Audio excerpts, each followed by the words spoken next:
평생 정말 땀 흘려 일하시면서 차곡차곡 모아오신 우리 어르신들의 소중한 국민연금.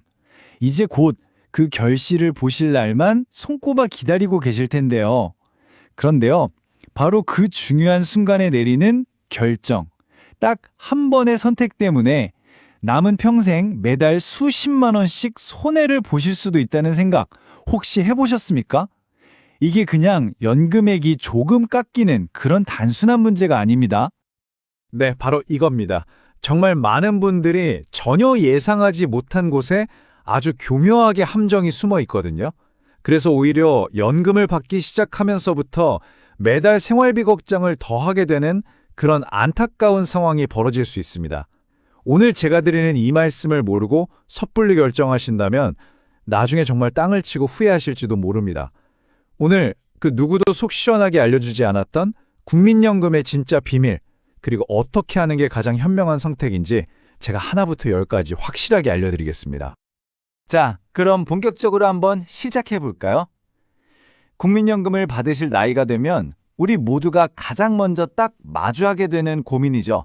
바로 언제부터 받을 것인가 하는 시점의 문제입니다. 남들보다 조금 일찍 받을까 아니면 여유가 좀 있으니 더 기다렸다가 나중에 넉넉하게 받을까? 이 선택의 갈림길에서부터 모든 이야기가 시작됩니다. 선택지는 보시는 것처럼 크게 두 가지입니다. 왼쪽에 있는 조기노령연금은요, 정해진 나이보다 최대 5년까지 먼저 받는 대신에 연금액이 좀 줄어드는 방식이에요. 당장 퇴직하고 나서 수입이 딱 끊겨서 막막할 때 이 소득 공백을 메워주는 정말 고마운 다리 역할을 할 수 있죠. 반대로 오른쪽에 있는 연기연금은 지금 당장은 허리띠를 조금 졸라매더라도 나중에 훨씬 더 두둑한 연금을 막기 위한 미래를 위한 현명한 투자라고 볼 수 있겠습니다. 그럼 일찍 받으면 대체 얼마나 손해를 보는 걸까요? 핵심은 바로 이 숫자, 마이너스 30%입니다. 조기노령연금은요, 1년 일찍 받을 때마다 연금액이 6%씩 깎입니다. 만약에 최대치인 5년을 앞당겨서 받으시면 6% 곱하기 5년 해서 총 30%가 깎인 금액을 받게 되시는 거죠. 그리고 여기서 가장 무서운 점은요, 이렇게 한번 깎인 금액은 평생 돌아가실 때까지 절대로 오르지 않고 그대로 유지가 된다는 겁니다. 그래서 어떤 분들은 이걸 손해연금이라고 부르기도 하세요.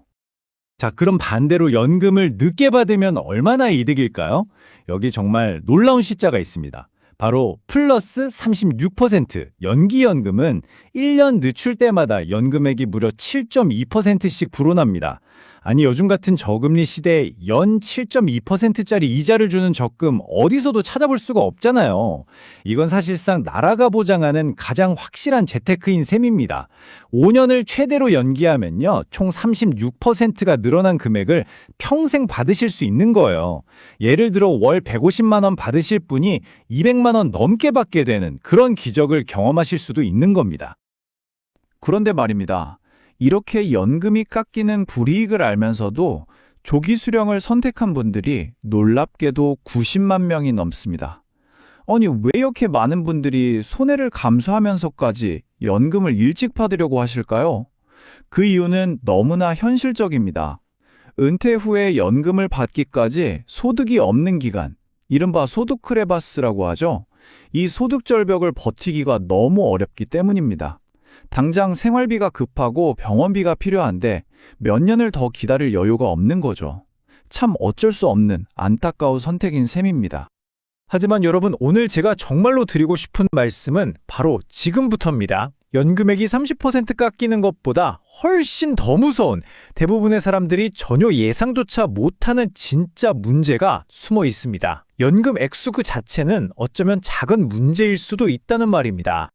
바로 이겁니다. 건강보험료 폭탄. 평생 땀 흘려 모은 내 소중한 연금 때문에 생각지도 못했던 돈이 매달 뭉텅이로 수십만 원씩 내 통장에서 빠져나가는 일이 벌어질 수 있습니다. 많은 어르신들이 퇴직 후에 자녀의 직장 건강보험에 피부양자로 이름을 올려서 보험료를 안 내고 계시죠? 바로 그 고마운 혜택이 한순간에 사라질 수 있다는 이야기입니다.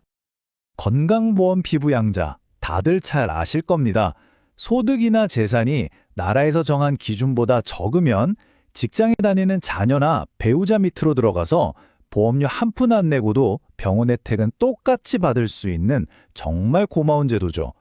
은퇴 후에 소득이 줄어든 많은 분들에게는 정말 큰 버팀목이 되어주고 있습니다. 그런데 바로 여기에 문제가 생겼습니다. 2022년 9월부터 이 피부양자 자격을 유지하는 소득 기준이 대폭 강화되었습니다. 예전에는 연간 소득이 3,400만 원까지는 괜찮았거든요. 그런데 이제는 보시는 것처럼 연소득 2천만 원을 단 1원이라도 넘으면 바로 피부양자 자격을 잃게 됩니다. 기준이 거의 절반 가까이 확 낮아진 거죠. 여기서 오늘 내용의 가장 중요한 핵심이 나옵니다. 아니, 그럼 내가 받는 국민연금도 소득으로 들어가는 거야? 하고 궁금해하실 텐데요. 네, 들어갑니다. 하지만 전액이 다 잡히는 건 아니고요. 받으시는 연금액의 딱 절반 50%가 소득으로 계산됩니다. 예를 들어서 제가 매달 150만 원, 1년에 1,800만 원의 연금을 받으신다면 그 절반인 900만 원이 소득으로 잡히는 겁니다. 바로 이것이 숨겨진 함정의 정체입니다. 내가 평생을 부어서 받는 내 국민연금이 오히려 나를 지켜주던 건강보험 혜택을 걷어차버리는 원인이 될 수 있다는 사실입니다. 연금을 받기 시작했는데 그 연금 소득의 50%랑 다른 약간의 이자나 임대소득을 합쳤더니 연 2천만 원을 훌쩍 넘어버리는 순간 아무런 예고도 없이 자녀의 건강보험에서 자동으로 탈락하게 되는 겁니다. 그럼 피부양자에서 탈락하면 어떻게 되냐고요? 그때부터는 지역가입자로 신분이 바뀌면서 이전에는 내지 않던 건강보험료 고지서가 매달 꼬박꼬박 집으로 날아옵니다. 그 금액이 얼마냐고요? 평균적으로 월 22만 원에 달합니다. 1년이면 264만 원, 10년이면 2,640만 원이라는 어마어마한 돈입니다. 연금 몇십만 원 더 받으려다가 생각지도 못한 건보료 폭탄을 맞게 되는 정말 배보다 배꼽이 더 커지는 상황이 실제로 벌어지는 거죠. 자, 그런데 여기서 끝이 아닙니다. 특히 우리 사회에서 가장 경제적으로 어려움을 겪고 계신 어르신들에게는 또 다른 가슴 아픈 문제가 있습니다. 분명히 나라에서 노후 생활에 보태쓰라고 돈을 줬는데 다른 쪽에서 그만큼을 다시 쏙 뺏어가는 것과 같은 정말 기가 막힌 일이 벌어지고 있습니다. 소득 하위 70% 어르신들께 드리는 기초연금. 다들 잘 아시죠? 그런데 정말 안타깝게도 기초생활수급을 받으시는 가장 형편이 어려운 분들은 이 기초연금을 받아도 실제 손에 쥐는 돈은 한 푼도 늘어나지 않는 경우가 대부분입니다. 분명 통장에는 돈이 찍혔는데 내 전체 소득은 그대로인 아주 이상한 상황이 발생하는 겁니다. 아니, 왜 이런 일이 벌어질까요? 바로 이 보충성의 원칙이라는 제도 때문입니다. 제가 아주 쉽게 설명해 드릴게요. 예를 들어 정부가 정한 최저생활비 기준이 100만 원인데 내 소득이 70만 원이라고 해봅시다. 그럼 부족한 30만 원을 정부가 생계비로 채워준다는 원칙이거든요.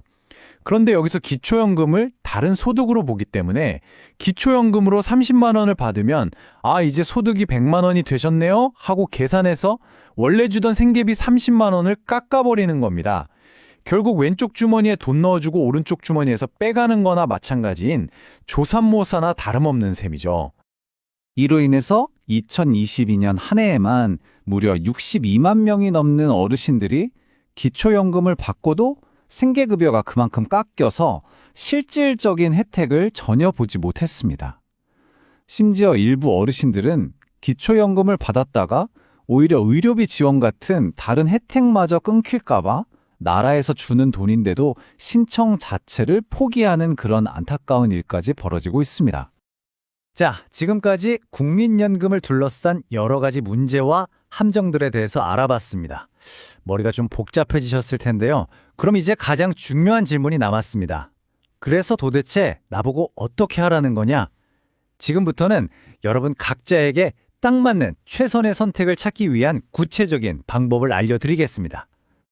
가장 먼저 기억하셔야 할 것은 모든 사람에게 좋은 정답이란 건 없다는 사실입니다.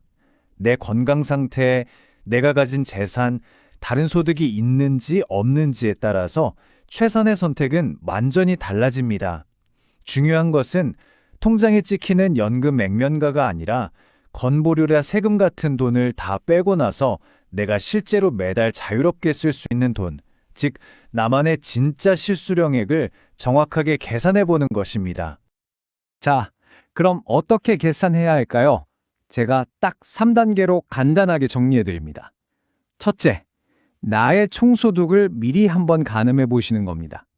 앞으로 받게 될 연금액의 50%에다가 은행 이자 소득, 혹시 작은 월세라도 받으시면 임대소득 같은 걸 모두 더해서 연 2천만 원 기준을 넘는지 안 넘는지 확인하는 거죠. 둘째, 이거 혼자 계산하기 복잡하시다면 주저하지 말고 전문가의 도움을 받으세요.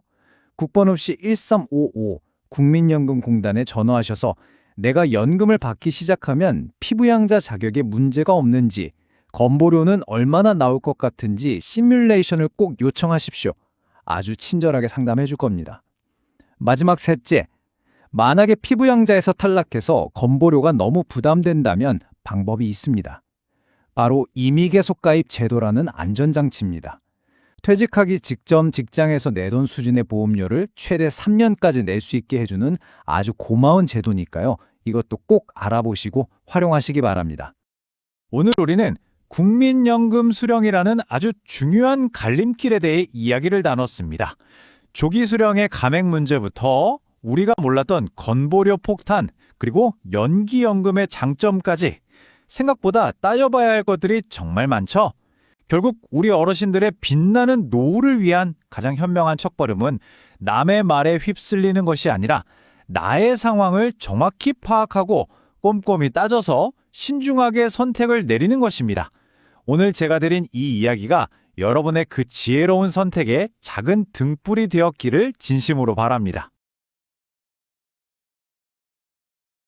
좋았다면 구독, 좋아요 눌러주세요.